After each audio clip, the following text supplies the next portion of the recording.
সুপ্রিয় ষষ্ঠ শ্রেণীর শিক্ষার্থীরা, আশা করছি তোমরা সবাই ভালো আছো। আজকের ভিডিওতে আমি তোমাদের ইতিহাস ও সামাজিক বিজ্ঞানের সমাজ ও সম্পদের কথা নিয়ে আলোচনা করছি। তোমরা এখানে দেখতে পাচ্ছ তোমাদের বইয়ে কিছু রিডিং দেওয়া আছে তোমাদের বইয়ের 155 পৃষ্ঠায়। এই 155 পৃষ্ঠাটি তোমরা খুব ভালো করে বাসায় পড়ে নিবে।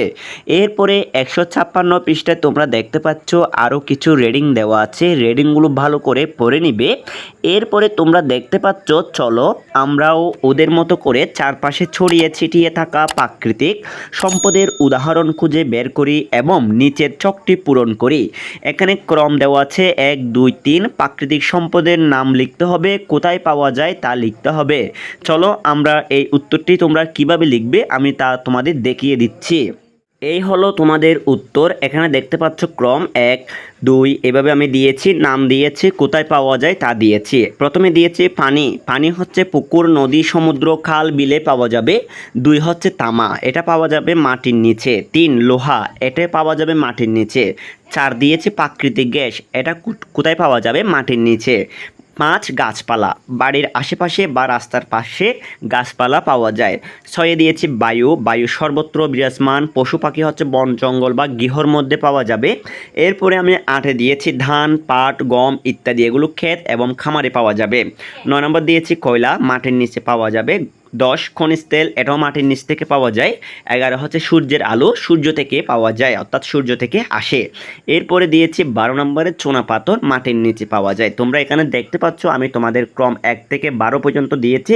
আশা করছি তোমরা এই উত্তরটি খুব সুন্দর করে বুঝতে পেরেছো এবং তোমরা বইয়ের মধ্যে সুন্দর করে লিখতে পেরেছো। আশা করি এই ছকটি তোমাদের অত্যন্ত ভালো লেগেছে।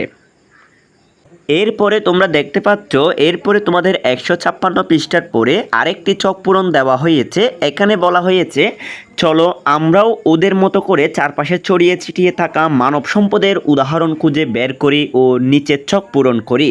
এখানে ঠিক একইভাবে দেখতে পাচ্ছ ক্রম দেওয়া আছে 1, 2, 3। মানব সম্পদের নাম এখানে লিখতে হবে, কী সেবা পাওয়া যায় তা এখানে লিখতে হবে। চলো আমরা এইটির উত্তর কিভাবে তোমরা বইয়ে লিখবে আমি তা সুন্দর করে তোমাদেরকে দেখিয়ে দিচ্ছি। এটি হলো তোমাদের উত্তর। তোমরা দেখতে পাচ্ছ এখানে আমি ক্রম দিয়েছি 1, 2, 3 এভাবে সাজিয়ে দিয়েছি। মানব সম্পদের নাম দিয়েছি, কী সেবা পাওয়া যায় তা দিয়েছি।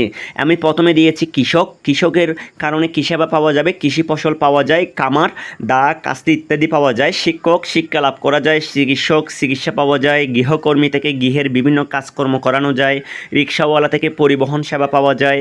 হকার থেকে বিভিন্ন দ্রব্য ক্রয় করা যায়।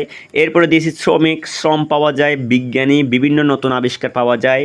নরসুন্দর, চুল কাটানোর সেবা পাওয়া যায়। অর্থাৎ তোমরা দেখতে পাচ্ছ আমি এখানে 10টি পয়েন্ট দিয়েছি। এই 10টি পয়েন্ট আশা করছি তোমরা এগুলো অনেক ভালো করে বুঝতে পেরেছো। কেমন লেগেছে তোমরা অবশ্যই কমেন্ট করে জানাবে। এরপরে তোমরা দেখতে পাচ্ছ তোমাদের আরও কিছু রিডিং দেওয়া আছে। এরপরে আরেকটি ছক পূরণ দেওয়া আছে। এখানে বলা হয়েছে রূপান্তরিত সম্পদের উদাহরণ খুঁজে বের করো ও নিচের সারণীতে লিখে পূরণ করো। এখানে তোমরা দেখতে পাচ্ছ ক্রমিক দেওয়া আছে 1, 2, 3। রূপান্তরিত সম্পদের নাম লিখতে হবে, কী সেবা পাওয়া যায় তা লিখতে হবে। চলো আমরা এই উত্তরটি তোমরা কিভাবে লিখবে আমি তা তোমাদের সুন্দর করে দেখিয়ে দিচ্ছি। এটি হলো তোমাদের উত্তর। তোমরা দেখতে পাচ্ছ আমি এখানে ক্রম দিয়েছি 10টি এবং রূপান্তরিত সম্পদের নামও দিয়েছি, কী সেবা পাওয়া যায় তা লিখে দিয়েছি। প্রথমে দিয়েছি যাত্রীবাহী বাস, পরিবহন সেবা পাওয়া যায়। চেয়ার, বসে বিভিন্ন কাজ করা যায়। বই পড়ে জ্ঞান লাভ করা যায়। কাপড় চোপড় পরিধান করা যায়। ট্রাক্টর, জমি চাষ করা হয়। থালাবাটি, খাবার রাখা হয়। স্কুল দিয়ে লিখছি, শিক্ষা লাভ করা হয়। কলম দিয়ে লিখে মনের ভাব প্রকাশ করা যায়। ভাত রুটি খেয়ে জীবন ধারণ করা হয়। ব্রাশ দিয়ে দাঁত পরিষ্কার করা হয়। অর্থাৎ রূপান্তরিত সম্পদের নামগুলো আমি এখানে দিয়েছি। ঠিক আছে, কী সেবা পাওয়া যায় তাও আমি এখানে সুন্দর করে তোমাদের লিখে দিয়েছি। আশা করছি এই উত্তরটিও তোমরা অত্যন্ত ভালো করে বুঝতে পেরেছো। এরপরে তোমরা দেখতে পাচ্ছ তোমাদের নিচে 157 পৃষ্ঠায় কিছু রিডিং দেওয়া আছে। রিডিংগুলো ভালো করে তোমরা পড়ে নিবে। এখানে 157 পৃষ্ঠায় তোমরা দেখতে পাচ্ছ আমি প্রতিবার একটি করে সম্পদের নাম বলবো। তার আগে তোমরা এখানে এটা পড়ো, এরপর ওরা মজার একটি খেলা খেললো। খুশি আপা আগে থেকেই তৈরি করা একটি তালিকা বের করে বললেন, এই তালিকাটিতে 20টি সম্পদের নাম আছে। তোমরা প্রথমে এক একটি দলে 6 জন করে ভাগ হয়ে যাও। অর্থাৎ তোমাদেরকে দলে 6 জন করে ভাগ হওয়ার জন্য বলা হয়েছে। সবাই উৎসাহের সাথে নিয়ম মেনে দলে বিভক্ত হয়ে গেল, অর্থাৎ 6 জন করে দলে ভাগ হয়ে গেল। তখন খুশি আপা বললেন, আগে খেলার নিয়মগুলো সবাই ভালো করে শুনো। খেলার নিয়ম কি এখানে বলা হয়েছে, তোমরা 157 পৃষ্ঠায় দেখতে পাচ্ছ। আমি প্রতিবার একটি করে সম্পদের নাম বলবো, অর্থাৎ খুশি আপা একটি করে সম্পদের নাম বলবে। যে দল সম্পদটি কোন ধরনের, অর্থাৎ প্রাকৃতিক না রূপান্তরিত না মানব সম্পদ, সেটা নিশ্চিতভাবে যদি বলতে পারবে তারা হাত তুলবে। যে দল আগে হাত তুলবে তারা উত্তর দেওয়ার সুযোগ পাবে, অর্থাৎ পরে হাত তুললে কোনো সুযোগ পাবে না। যদি তারা সঠিক উত্তর দিতে পারে তাহলে প্রতিটি সঠিক উত্তরের জন্য 5 নম্বর করে পাবে। অর্থাৎ ওরা একটা সম্পদের নাম বলবে, কোন দল পারবে সেটা হাত তুলতে হবে, সেই সম্পদের নামটা বলতে হবে। এটা কি প্রাকৃতিক সম্পদ নাকি রূপান্তরিত সম্পদ নাকি মানব সম্পদ, যে বলতে পারবে তাকে 5 নম্বর করে দিবে। আর এখানে আরও বলা হয়েছে, আর যদি ভুল উত্তর দেয় তাহলে দ্বিতীয় যে দল হাত তুলেছিল সে দল বলার সুযোগ পাবে। অর্থাৎ প্রথমে যে হাত তুলবে সে যদি উত্তরটা ভুল দেয় তাহলে দ্বিতীয় যে হাত তুলেছিল সে বলার সুযোগ পাবে। যদি তারাও না পারে তাহলে পরে দল সুযোগ পাবে, অর্থাৎ তৃতীয় দলে যারা হাত তুলেছিল তারা সুযোগ পাবে। যদি কোনো দলই না পারে তাহলে সেই নাম বাদ দিয়ে পরবর্তী নাম নিয়ে আবার খেলা শুরু করা হবে। অর্থাৎ যদি নাম সম্পদ যেটা বলবে সেটা যদি কেউ বলতে না পারে কোন সম্পদ, তাহলে আরেকটি নতুন করে সম্পদের নাম নিয়ে খেলাটি শুরু করা হবে। এরপর আবার বলা হয়েছে, যেসব সম্পদের নাম নিয়ে খেলা হবে তার সঠিক ধরন অনুযায়ী তোমরা প্রতিটি দল নিচে সারণীতে নামগুলো লিখবে। যেসব সম্পদের সঠিক উত্তর দিতে পারবে সেসব সম্পদের পাশে নম্বরের ঘরে নম্বর বসাবে ও আমার কাছে জমা দিবে, অর্থাৎ লেখার পর টিচারের কাছে জমা দিতে হবে। এখানে আরও বলা হয়েছে, যে দল সবচেয়ে বেশি নম্বর পাবে তারা বিজয়ী হবে। এই উত্তরটা, অর্থাৎ প্রাকৃতিক সম্পদ নাকি রূপান্তরিত সম্পদ নাকি মানব সম্পদ, তো এখনও এখানে একটা ম্যাডাম থাকতে হবে। অর্থাৎ তোমরা যখন স্কুলে যাবে তোমাদেরকে ম্যাডামে বলবে, ম্যাডামে বলার পর তোমাদের এই ছকগুলো পূরণ করতে হবে। তোমরা এখন আগে থেকে পূরণ করলে হবে না, তোমাদের ম্যাডামে একটা ছক বলবে, তোমরা সেটা প্রাকৃতিক সম্পদ নাকি রূপান্তরিত সম্পদ এখানে লিখতে পারবে। যদি হয় তাহলে এখানে 5 নম্বরে 5 নম্বর করে করে দিবে।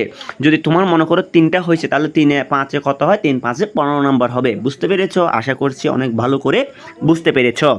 এরপরে তোমরা দেখতে পাচ্ছ তোমাদের আরও কিছু রেডিং দেওয়া আছে 158 পৃষ্ঠায়, এগুলো ভালো করে পড়ে নিবে।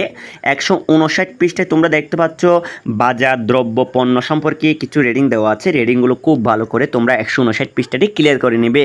159 পৃষ্ঠার পর আরও কিছু রেডিং দেওয়া আছে। একটা পণ্য, এখানে একজন সবজি ব্যবসায়ী, ওনার কাছ থেকে সবাই কি কিনছে, সবজি কিনছে। ঠিক আছে, এখানে কিছু রেডিং দেওয়া আছে, রেডিংগুলো ভালো করে দেখে নিবে। 160 পৃষ্ঠার পরে 161 পৃষ্ঠায় আরও কিছু রেডিং দেওয়া আছে এবং একটি ছক পূরণ দেওয়া আছে। এখানে বলা হয়েছে, চলো আমরাও নিচের সারণী ব্যবহার করে চারপাশের বিভিন্ন জিনিসের তালিকা তৈরি করে সেগুলোর মধ্যে থেকে উপযুক্ত ঘরে কোনটি সেবা, কোনটি পণ্য আর কোনটি দ্রব্য তা আলাদা করি। এখানে কতগুলো জিনিসের নাম লিখতে হবে তোমরা দেখতে পাচ্ছ। এখানে 10টি জিনিসের নাম লেখা হয়েছে। সেই জিনিসের নামটা কি দ্রব্য নাকি পণ্য নাকি সেবা, ঠিক চিহ্ন দিতে হবে। অর্থাৎ এখানে যদি তুমি লিখো সবজি, তাহলে সবজিটা কখনো দ্রব্য হবে না, এটা হচ্ছে পণ্য।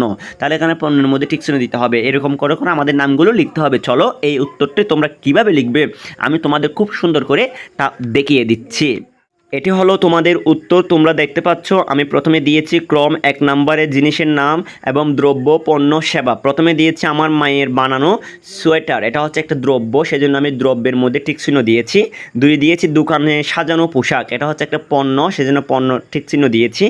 মায়ের যত্ন, এটা হচ্ছে সেবা, সেজন্য আমি সেবার মধ্যে ঠিক চিহ্ন দিয়েছি। শিক্ষকের পাঠদান, এটাও একটা সেবা। বাসায় বানানো কেক, এটা হচ্ছে একটা দ্রব্য, সেজন্য আমি দ্রব্যের মধ্যে ঠিক চিহ্ন দিয়েছি। এরপর আমি 6তে দিয়েছি ফেরিওয়ালার কাছে থাকা চুড়ি, এটা হচ্ছে একটা পণ্য, সেজন্য আমি পণ্যের মধ্যে টিক চিহ্ন দিয়েছি। এরপরে ডাক্তারের চিকিৎসা, ডাক্তারের চিকিৎসা হচ্ছে একটা সেবা, সেজন্য আমি সেবার মধ্যে টিক চিহ্ন দিয়েছি। রিক্সাওয়ালার কাজ, এটাও একটা সেবা। বাবার উৎপাদিত ধান, এটা একটা দ্রব্য। মায়ের তৈরি খাবার, এটা একটা দ্রব্য। হোটেলে সাজানো খাবার, এটা একটা পণ্য।